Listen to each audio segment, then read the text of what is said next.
রোববারের অভিযানে ভেনেজুয়েলার নৌবহরে থাকা একটি তেলের ট্যাংকার ধাওয়া করে মার্কিন সেনারা। যুক্তরাষ্ট্রের অভিযোগ, জাহাজটিতে ভুয়া পতাকা উঠছিল এবং এটি অবরুদ্ধ করার জন্য বিচারিক আদেশ রয়েছে। গত সপ্তাহে ভেনেজুয়েলামুখী সব জ্বালানি তেলের ট্যাংকার অবরুদ্ধ করার নির্দেশ দেন মার্কিন প্রেসিডেন্ট ডোনাল্ড ট্রাম্প। ওয়াশিংটনের দাবি, মাদক কারবারে জ্বালানি তেলের অর্থ ব্যবহার করছে কারাকাস। এর আগে দুটি তেলবাহী জাহাজ জব্দ করে মার্কিন সেনারা। গত সপ্তাহ পর্যন্ত ভেনেজুয়েলার জলসীমায় থাকা বা দেশটির কাছাকাছি আসা ৮০টি জাহাজের মধ্যে ৩০টিরও বেশি মার্কিন নিষেধাজ্ঞার আওতায় ছিল। বিশ্বের সবচেয়ে বেশি জ্বালানি তেলের মজুত রয়েছে ভেনেজুয়েলায়। কারাকাস ট্রাম্প প্রশাসনের বিরুদ্ধে তাদের সম্পদ চুরির চেষ্টা করার অভিযোগ এনেছে।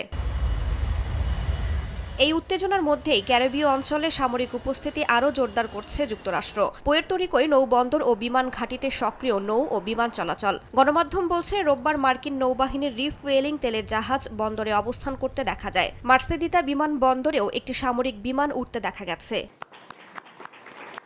এদিকে ভেনেজুয়েলার বিরুদ্ধে যুক্তরাষ্ট্রের ক্রমবর্ধমান চাপ ও সম্ভাব্য সামরিক হস্তক্ষেপের পদক্ষেপ ভয়াবহ মানবিক বিপর্যয় ডেকে আনবে বলে সতর্ক করেছেন ব্রাজিলের প্রেসিডেন্ট লুলা দা সিলভা। ভেনেজুয়েলায় কোনো ধরনের সশস্ত্র হস্তক্ষেপ শুধু ওই দেশের জন্যই নয়, বরং পুরো পৃথিবীর জন্য বিপজ্জনক বলে মন্তব্য করেন তিনি।